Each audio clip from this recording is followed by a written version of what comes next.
ॐ विश्वानि देव सवितर्दुरितानि पराशुव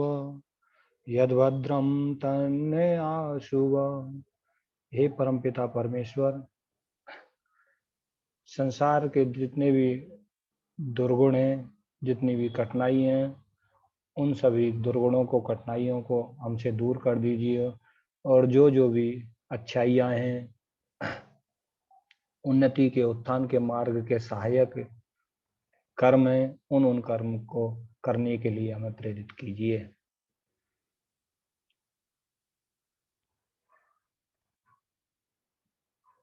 पूजनीय गुरुजनों एवं छात्र मित्रों, चौधरी चरण सिंह विश्वविद्यालय मेरठ के संस्कृत पाठ्यक्रम बीए, एमए इत्यादि कक्षाओं का, उसके अंतर्गत निर्धारित संधि प्रकरण को स्वीकृत करके हमने यह प्रकल्प प्रारंभ किया है। यद्यपि हम पूरे पाठ्यक्रम को ही आपके सामने प्रस्तुत करने जा रहे हैं, उसी श्रृंखला में संधि प्रकरण के अंतर्गत मैं लक्ष्मण सिंह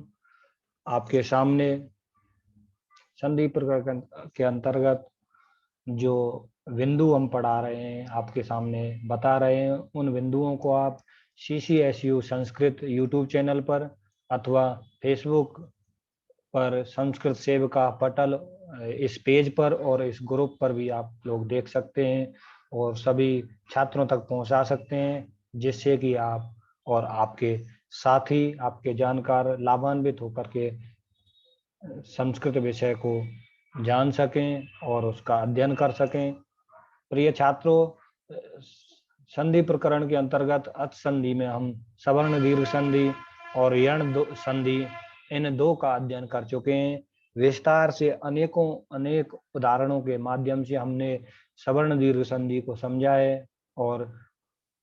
यण संधि को भी समझा है। सवर्ण दीर्घ संधि के अंतर्गत हम अक के बाद में कोई सवर्ण स्वर रहता है तो पूर्व पर दोनों के स्थान पर सवर्ण दीर्घ आदेश कर देते हैं, और यण संधि के अंतर्गत हम इक के बाद में कोई असवर्ण स्वर रहता है तो उस स्थिति में हम इक के स्थान पर यण आदेश कर देते हैं। आइए आज हम पढ़ते हैं इसी श्रृंखला में अयादि संधि। प्रिय छात्रों, अयादि संधि किसी कहते हैं और अयादि संधि में किसके स्थान पर क्या परिवर्तन होता है संधि में, इत्यादि विषयों को, इत्यादि बिंदुओं पर हम यहाँ पर चर्चा करेंगे। जब हम पाणिनीय अष्टाध्यायी का अवलोकन करते हैं तो वहां पर हम सूत्र पाते हैं एचो अयवायावः। एचो अयवायावः जो शब्द है, दो शब्दों से मिलकर जो सूत्र है, वह सूत्र दो शब्दों से मिलकर के बना है, एचः और अयवायावः। यहाँ पर हमको ये देखना है कि एच और अयवायावः, एच के अंतर्गत जब हम प्रत्याहार को देखते हैं तो चार वर्ण हमको प्रत्याहार माहेश्वर सूत्रों के अंतर्गत प्रत्याहार का, एच प्रत्याहार का निर्माण करने पर प्राप्त होते हैं, जिनमें ए, ओ, ऐ और औ, ये चार स्वर जो हैं एच प्रत्याहार के अंतर्गत आते हैं। और यहाँ पर हम अचि की अनुवृत्ति ले आएंगे। इसके एच के बाद में अर्थात अचि होगा, अर्थात कोई भी स्वर रहेगा तो उस स्थिति में एच को अय, अब, आय और आव आदेश कर देंगे। अब यहाँ पर भी जब हमने कल कोई अणचि सूत्र को पढ़ा था तो यथासंख्य मनुदेश समानाम, इस परिभाषा का अध्ययन किया था। इस प्रकरण में भी हम, क्योंकि एच में भी चार अक्षर हैं और उनके स्थान पर होने वाले आदेश भी चार हैं, तो उन अक्षरों के स्थान पर जो आदेश होगा उस आदेश को हम क्रमशः करेंगे। अर्थात एच के जो चार शब्द, चार अक्षर हैं ए, ऐ, ओ, औ, इनको हम कहेंगे स्थानीय, और स्थानीय के स्थान पर जो आदेश होने वाले हैं अय, अव, आय, आव, इनको हम कहेंगे आदेश। और यह आदेश जो होगा ए के स्थान पर अय, ओ के स्थान पर अग, आई के स्थान पर आय, औ के स्थान पर आव, अर्थात पहले के स्थान पर पहला, दूसरे के स्थान पर दूसरा, तृतीय के स्थान पर तृतीय और चतुर्थ के स्थान पर चतुर्थ। इनको हम अनेक उदाहरणों के माध्यम से समझ सकते हैं और बड़ी स्पष्ट सी संधि है। प्रिय छात्रों, निश्चित ही यह आपके लिए लाभान्वित करने वाला हमारा सत्र होगा और आप लाभान्वित होंगे इससे, ऐसी हमको उम्मीद है। उदाहरण हम देख लेते हैं, जैसे कि ने प्लस अनम। यहाँ पर हम जब स्थिति को देखें तो पहला जो हमारा अंश है, उस अंश के अंतर्गत न व्यंजन के बाद में ए यह स्वर है और बाद में अनम का प्रारंभ अ इस स्वर से हो रहा है, अर्थात बाद वाला स्वर जो है उसके प्रारंभ में स्वर है और पहले वाला जो अंश है उस अंश का अंतिम जो स्वर है वह एच के अंतर्गत आता है। अब एच में 4 स्वर हैं, ए ओ आई औ। तो यहाँ पर कौन सा स्वर एच प्रत्याहार का स्वर आया है, उसको अगर हम देखें तो वह पहला ही स्वर ए इसका यहाँ पर ग्रहण हुआ है। इस प्रकार ए के बाद में अ अर्थात एच के बाद में स्वर होने पर जो ये अयादि आदेश होगा उसमें से ए एच के अंतर्गत प्रथम स्थान पर है, तो उसके स्थान पर होने वाला आदेश भी क्रमशः अर्थात उसी संख्या पर स्थित अय यह आदेश होगा। और अय यह आदेश जब हो जाएगा, न अय और अनम, न जो हलंत है उसमें अय का अ सम्मिलित हो जाएगा, न और य म अनम का जो अ है यह जोड़ करके नयनम इस रूप की सिद्धि होगी। इसी प्रकार से आगे ओ प्लस अनह, इसमें भी जब आप देखोगे तो यहाँ भी आपको एच प्रत्याहार के अंतर्गत आया हुआ एक वर्ण ओ यह हमको प्रतीत हो रहा है और उसके बाद में जो सब अंश है उस अंश में अनह यह इस अंश की का प्रारंभ अ इस स्वर से हो रहा है। इस प्रकार यहाँ भी हम एच के बाद में स्वर प्राप्त कर रहे हैं और एच के बाद में स्वर होने पर उस एच के स्थान पर यण अयादि आदेश हो जाता है। ऐसा हम लोगों ने ऊपर एचो अवायव इस सूत्र के अंतर्गत पढ़ा है। अतः ओ के स्थान पर अब हम यहाँ पर अयादि आदेश करेंगे। अब ओ को अपने एच प्रत्याहार के अंतर्गत हम अगर अवलोकित करें तो ए ओ अपने द्वितीय स्थान पर आता है और ए और ओ और अयादि आदेश में जब हम जो 4 आदेश हैं उनमें से देखें तो द्वितीय स्थान पर अब यह आता है। तो इस प्रकार से ओ की जगह पर हम अब यह आदेश कर देंगे और पो के ओ को अब आदेश होने पर प अब और अनह और वर्ण संयोजन करने पर पवनः यह रूप सिद्ध हो जाएगा, यह स्वरूप हमारे सामने बन करके आएगा। प्रिय छात्रों, इसी प्रकार से एच में तृतीय वर्ण है आई और बाद में कोई स्वर आने पर हम आई के स्थान पर आय यह आदेश करेंगे तो नायक बन जाएगा। और चतुर्थ वर्ण है एच के अंतर्गत औ और औ के स्थान पर जब हम आव आदेश करेंगे और तो हमारा स्वरूप बन करके आएगा पावकः। इस प्रकार से यहाँ तक हम ये स्पष्ट देख सकते हैं कि एच अर्थात ए ओ आई औ इन 4 अक्षरों के बाद में कोई स्वर आता है तो उस एच अर्थात ए आई ओ औ को हम क्रमशः अय अब आय और आव ये 4 आदेश कर देते हैं और ये आदेश क्रमशः होते हैं, किसी को भी कोई सा कर दें ऐसा नहीं होता है। और ये जब चारों आदेश होते हैं तो एक को जब आदेश किया हमने तो नयनम बना लिया, ओ को किया तो पवनः बन गया हमारा, आई को किया तो नायकः बन गया और औ को किया तो पावकः बन गया। आइए अन्य उदाहरणों को भी हम देख लेते हैं। मैं समझता हूँ इस प्रकार से हम उदाहरणों को देखते हैं तो निश्चित ही हमको इससे लाभ मिलेगा और अन्य सबको भी हम लाभान्वित करने का प्रयास करेंगे। यहाँ पर मोना ये है, मुने प्लस ए, इस स्थिति में ए के बाद में स्वर आने पर एचो अयवायाव से एक मुने के ए को अय आदेश होने पर मनाये है, मुनि शब्द के चतुर्थी विभक्ति में ये रूप बनेगा। ऐसे ही हराये हरि शब्द के चतुर्थी विभक्ति में हरे ए, इस स्थिति में अय आदेश होने पर हराये हरे ए ही, इस स्थिति में ए के बाद में स्वर होने पर ए को अय आदेश एचो अयवायाव से होकर के हरे यही, हरे आगच्छ, हर आगच्छ, यहाँ पर भी अय आदेश होने पर फल इच्छा, फले इच्छा, एक स्थान पर बाद में स्वर होने के कारण अय आदेश होने पर फल इच्छा, विष्णवे विष्णु, ए ओ को अब आदेश होकर के एचो अयवायाव से विष्णवे, विष्णु ईह, विष्णवीह, भानु ईह, भानवीह, तस्यै इमानी,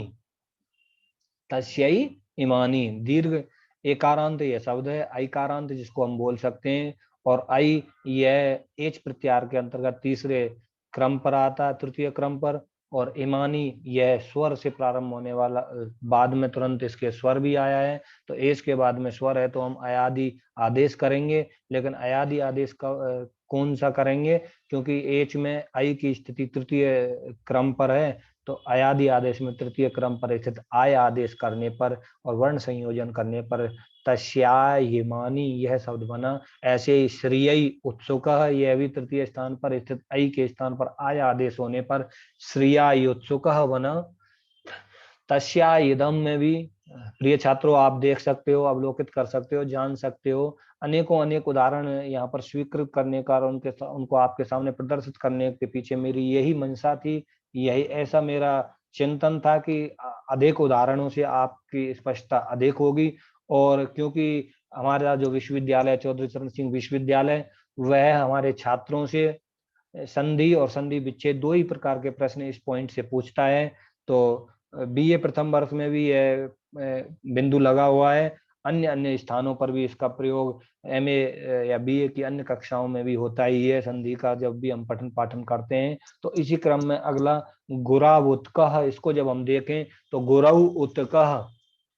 गुरव में हम अंतिम स्वर को औ के रूप में पाते हैं और उत्कह का प्रारंभ भी उ इस स्वर से हो रहा है, तो इस प्रकार से औ जो एच में चतुर्थ स्थान पर आता है, उसके स्थान पर जब हमने बाद में स्वर होने के कारण अयादि आदेश किया तो औ के स्थान पर आव आदेश होकर के गुरावुत कह यह स्वरूप हमारे सामने शब्द का आया। रात्रौ आगतः, औ को आव आदेश होकर के और वर्ण संयोजन करने पर रात्रावागतः यह शब्द आपके सामने होगा। ऋतौ अन्नम, यहाँ भी औ को आव आदेश होकर के एचो अयवायाव से और वर्ण संयोजन करने पर आप ऋतावन्नम यह स्पष्ट रूप से देख सकते हैं। नावकह में भी नौ प्लस एकह, नौ के औ को आव आदेश बाद में स्वर होने के कारण एचो वायाव से अयवायाव से हो गया और नाविका है यह शब्द हमारा बना। वालकौ आगतौ, औ फिर दोबारा से आया और औ को आव आदेश एचो अयवायाव से हो गया। इस प्रकार से अनेकों उदाहरणों को देखने से कुछ स्पष्टता आपके सामने आ रही होगी प्रिय छात्रों, और निश्चित ही आपके शिक्षा रूपी पथ के लिए ये पाथेय सिद्ध होगा। तो यहाँ तक हमने बिल्कुल स्पष्टता से और क्लियर पूरे मनोयोग के साथ कह सकते हैं कि अयादि संधि, कोई पूछे तो उसको बता सकते हैं कि अयादि संधि एच के स्थान पर अय आदेश स्वर वर्ण बाद में होने पर होता है, उसे कहते हैं। और एच किसे कहते हैं ये पूछने पर ए ओ आई औ ये चार वर्ण एच के अंदर आते हैं। तो इनको आदेश कौन कौन से होते हैं, तो इनको क्रमशः अय अब आय और आव यह आदेश होते हैं, यह भी बता सकते हैं, लेकिन होते तभी हैं जब एच के बाद में स्वर भी हो। अब यहाँ पर एक स्थिति आती है, सूत्र महर्षि पाणिनि ने दिया है लोपः साकल्यस्य, कि अ या अ के बाद पदांत य व हो और उसके बाद में अश प्रत्याहार का कोई वर्ण हो, तो उस य व का विकल्प से लोप हो जाता है, अर्थात एक बार लोप भी हो जाता है और एक बार लोप नहीं होता है। तो प्रिय छात्रों, जिस स्थिति में लोप नहीं होगा उस स्थिति में जो रूप बनेंगे वे कैसे होंगे, और जिस स्थिति में लोप साकल्य से जो विकल्प से लोप हो जाएगा वे रूप कैसे होंगे, उसको जानने से पहले तो एक चीज तो हम ये जान लें कि जो यह सूत्र कार्य करेगा वह तब करेगा जब पदांत जो यह वह होंगे उनके तुरंत पहले अ या आ होगा। और यहाँ पर अगर हम देखें तो जहां जहां यह संधि होगी दो शब्दों के बीच में जहां जहां होगी वहां वहां पदांत होगा।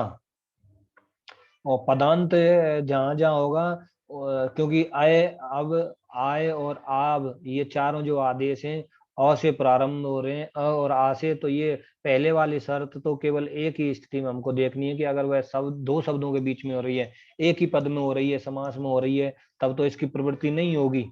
और दूसरा हमको देखना है कि उस य व के तुरंत बाद में अस प्रत्याहार का कोई वर्ण आना चाहिए। अब अस प्रत्याहार को अगर हम देखें तो पाणिनि अष्टाध्यायी में हम 14 माहेश्वर सूत्रों का जब अध्ययन करते हैं तो आई उण रिल रिक ए ओंग अय्यव छह वरट लण यमंगणनम झवय गढ़दस जब गढ़दस, अर्थात यहाँ तक के जो अक्षर हैं अयुण से लेकर के जब गढ़दस तक के, अर्थात सभी स्वर और हमारे ह और यण अर्थात य वरल और आपके चतुर्थ अक्षर और जवगणध तृतीय अक्षर, चतुर्थ और तृतीय अक्षर और सभी स्वर और ह और यवरल, ये सभी जब आते हैं और जवय गर्दश जवगर्दश, हाँ इसमें आपके पंचम अक्षर भी तृतीय चतुर्थ पंचम और सभी स्वर ह और यण, इतने अक्षरों में से कोई अक्षर बाद में हो उस य व के, तो उस स्थिति में आपका य व का विकल्प से लोप कर देंगे। जैसे यहाँ पर हमने एक ये रूप बनाया हर ये ही, इसको देखें आप तो हरे ए ही, इस स्थिति में एच ओ वाई हमने आदेश किया आय और हरा या ए ही, अब इस स्थिति में ए ही बाद में आया है और अ पहले है, यह के पदांत भी है, तो इस यह का विकल्प से हम लोप करेंगे और विकल्प से जो लोप होगा तो एक स्थिति में हर ए ही यह स्वरूप बनेगा और दूसरी स्थिति में विकल्प का जब यह का लोप विकल्प से नहीं होगा, लोप साकल्य से, तो हर ये ही यह रूप बनेगा। ऐसे ही हरे आगच्छ स्थिति में अय आदेश होने पर हरे आगच्छ और इस यह का लोप साकल्य से विकल्प से लोप होने पर हर आगच्छ। ऐसे ही फल ये इच्छा, फले इच्छा, यह हमारा संधि विच्छेद था, ए को अय आदेश होने पर फल ये इच्छा और यह का लोप साकल्य से विकल्प से लोप होने का फल इच्छा और लोप नहीं होने पर फल ये इच्छा, ये दो स्वरूप बनेंगे। ऐसे ही यहाँ पर विष्णवे, क्योंकि ये एक पद है, इसमें इस संधि की इस लोप साकल्य सूत्र की प्रवृत्ति नहीं होगी। इधर विष्णवी विष्णु ही ओ को अब आदेश होने पर विष्णवी ही और लोप साकल्य से पदांत व का अ पहले और स्वर बाद में स्वर है, अस्प्रत्याहार का वर्ण है, इस कारण से विकल्प से लोग विष्ण ई और विष्णवी यह दो स्वरूप बन करके आएंगे। ऐसे ही भानवी में भानवी और भान ईह, इसी प्रकार से तस्या इमानी में तस्यई प्लस इमानी, इस स्थिति में आई को आय आदेश होने पर तस्याय इमानी और लोप साकल्य से यह का विकल्प लोप से लोप होने पर तस्या इमानी और एक स्थिति में लोप नहीं होने पर तस्या इमानी, ये दो स्वरूप आपके सामने प्रस्तुत होंगे। ऐसे ही श्रिया उत्सुकम, श्रिया श्रिय उत्सुक है, आई को आय आदेश होने पर श्रिया उत्सुक और विकल्प से लोप साकल्य से लोप होने पर श्रिया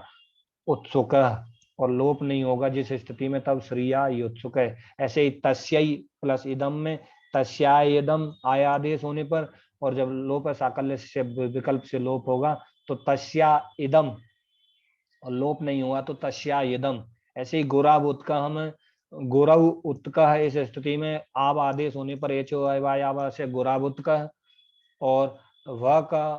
पदांत वह का बाद में अस प्रत्याहार का वर्ण होने के कारण लोप साकल्य से विकल्प से लोप होने पर गोरा उत्कह और लोप नहीं हुआ तो गोरा उत्कह। ऐसे ही रात्रा आगत है, रात्रा वागत है, ऋतावन्नम ऋता अन्नम, ऐसे ही वालका आगतव वालका वागतव इत्यादि सभी स्वरूप बन करके आएंगे। और हम देखते हैं कि इतने सारे उदाहरणों को देखने के बाद, इनका अवलोकन करने के बाद, इनको जानने के बाद, इनकी का अभ्यास करने के बाद निश्चित ही आप अयादि संधि में पारंगत हो जाओगे। प्रिय छात्रों, क्योंकि आपके हितार्थ यह कार्य हमने प्रारंभ किया था और आप का हित इससे सध रहा होगा, इसलिए आप निरंतर उत्तरोत्तर इससे अपना हित साधते रहें। और हमारा जो यूट्यूब चैनल है CCSU संस्कृत और फेसबुक पटल संस्कृत सेविका का अवलोकन करें, और ज़्यादा से ज़्यादा अगर आपको वीडियो पसंद आते हैं तो उनको शेयर भी करें। धन्यवाद। अगले वीडियो में अगले किसी पॉइंट के साथ फिर से मिलेंगे, तब तक के लिए धन्यवाद छात्रों।